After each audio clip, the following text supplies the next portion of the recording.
สบายดีวันนี้จะมาสอนวิธีการปรับให้คอมพิวเตอร์ได้นำใช้ระบบ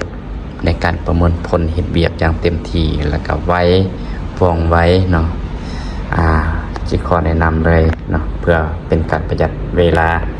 ก่อนอื่นหมดเนาะอันนี้คือลง Windows 10นะก่อนอื่นหมดต้องทำความเข้าใจว่าระบบเราจะมี2คอเนาะหรือว่า4เทรดหรือว่า4คอ8เทรดประมาณนี้เพราะฉะนั้นในการเฮ็ดเวียกของคอมพิวเตอร์นี่ส่วนหลายการประเมินผลมันจะใส่แค่เพียง1เทรดเนาะฉะนั้นนี่เราจะปรับให้มันเฮ็ดเวียกทั้งหมดทั้ง4คอ8คอเฮ็ดเวียกแนวใดเพื่อให้ได้คอมเฮาไวและก็ลื่นขึ้นก่อนอื่นหมดเนาะเฮามาทำความเข้าใจกันก่อนเฮามาเช็คเบิ่งในระบบข้อมูลก่อนเนาะว่าเฮาสิปรับได้บ่เฮาพิมพ์คำว่า s นะ y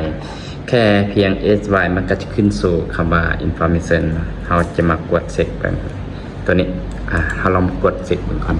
ฉะนั้นอยู่ในนี้มันบอกว่าคือตัวนี้มันจะเป็นคอย7เนาะGen 3610 QM เนาะ CPU 2,000 2.3 แล้วอยู่ในนี้มันจะบอกว่า4คอ8 Logical เนาะคือว่า8เทรดเนาะ4คอฉะนั้นในการเฮ็ดเวียกนั้นเนาะในตอนนี้นี่มันแค่เพียงใส่ใน1เดียวเท่านั้นมันบ่ทันได้ใส่ทั้งหมดทั้ง4คอละ8โลจิกเฮาจะมาปรับให้เฮ็ดเวียกนะบางหน่วยนี่ซื้อมาได้คอมสเปคสูงซื่อแต่ว่าการใช้เวียกมันคือมาช้าแท้พอย้อนหยังตัวอย่างมีคน8คนเนาะ แต่เฮ็ดเวียกแค่เพียง1คนฉะนั้นการเฮ็ดเวียก1คนนี่มันจะช้ากว่า8คนอยู่แล้ววิธีการเฮ็ดเวียกเฮาอยากเฮ็ดให้เข้ามาไวขึ้นและก็ช่วยกันเฮ็ดเวียกกันประมวลผลละเอียดอ่อนเฮาต้องให้ทั้ง8คนเฮ็ดเวียกพร้อมกันบ่ต้องให้แค่เพียง1คนฉะนั้นเฮ็ดเวียกพร้อมก็คือกันเจ้า8คนนี่นะ7คนนั่งเซ้ยและเฮ็ดและมีผู้นึงเฮ็ดเวียกเนาะแน่นอนมันก็ต้องเมื่อยก็ต้องลำบากแล้วก็7คนเฮ็ดเวียกแล้วก็ไปนั่งกินมีแต่ผู้เดียวเฮ็ดเวียกหันบ่ได้คอมก็คือกันเฮาต้องได้ไปปรับให้มัน เฮ็ดเวียกทั้งหมดทั้ง8คนหั่นแหละ4คอ8เทรดนั่นแหละก่อนอื่นหมดก็เฮาต้องมาเข้าว่าเฮาจะปรับแนวใดเข้าหานี่แหละพิมพ์เข้าว่า system นี่แหละsy นี่ก็ขึ้นมามี2ระบบเมื่อกี้นี้เฮาเข้าหาเช็คหาข้อมูลเนาะ system information ทีนี้เฮาก็เข้าหาตัวที่2คำว่า system configuration นี่เฮาก็คลิกเข้าไปตัวนี้นะในคลิกเข้าไปปุ๊บเนาะขึ้นมามันจะเป็นแบบนี้หน้าต่างของมันเนาะสิเป็นลักษณะแบบนี้เฮาเข้าไปตัวที่บูตเนาะเวลาบูตคอมมันก็จึงไว้เข้าตัวที่บูตหลังจากนั้นเข้าไปที่ตัวที่แอดวานซ์เนี่ยนะเห็นบ่อยู่ในนี้นี่ความเป็นจริงแล้วเนี่ยในระบบนี่มันมี4คอ8เทรดแต่ระบบปฏิบัติงานใช้แค่เพียงคนเดียวเท่านั้น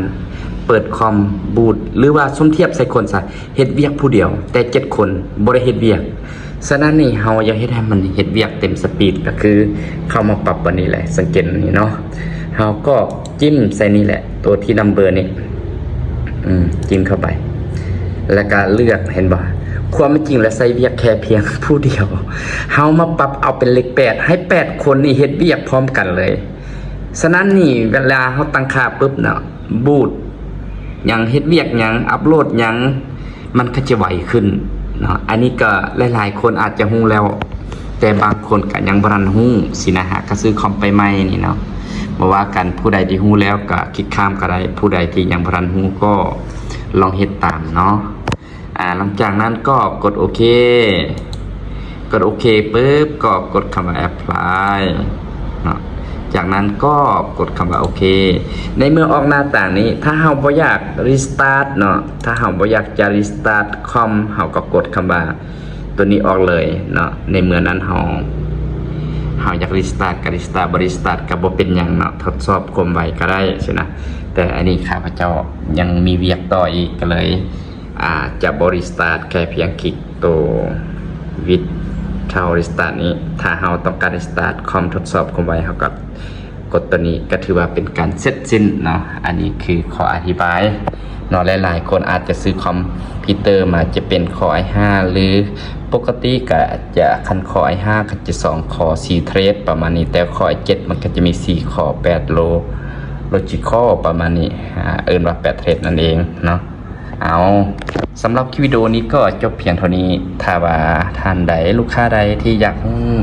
วิธีแนะนำอันอื่นก็สามารถตอบแชทกันได้เด้อสีมาอธิบายเพิ่มเติมเจ้าเพราะพวกเขาเป็นห้านขายคอมพิวเตอร์อออินวันเนาะมากยี่ห้อใดเนาะกะบอกมามีแต่คอมงามๆเบิ่งนี่นะเต็มสับลาบเนาะกะช่วงนี้มีราคา2ล้านไป2ล้าน5 2ล้าน6 2ล้าน6แสน50เนาะ2ล้าน6แสน60พันกีบเป็นคอมคอย5แล้วก็จะมีคอย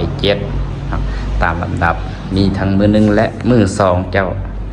โอเคใครสนใจก็ติดต่อหา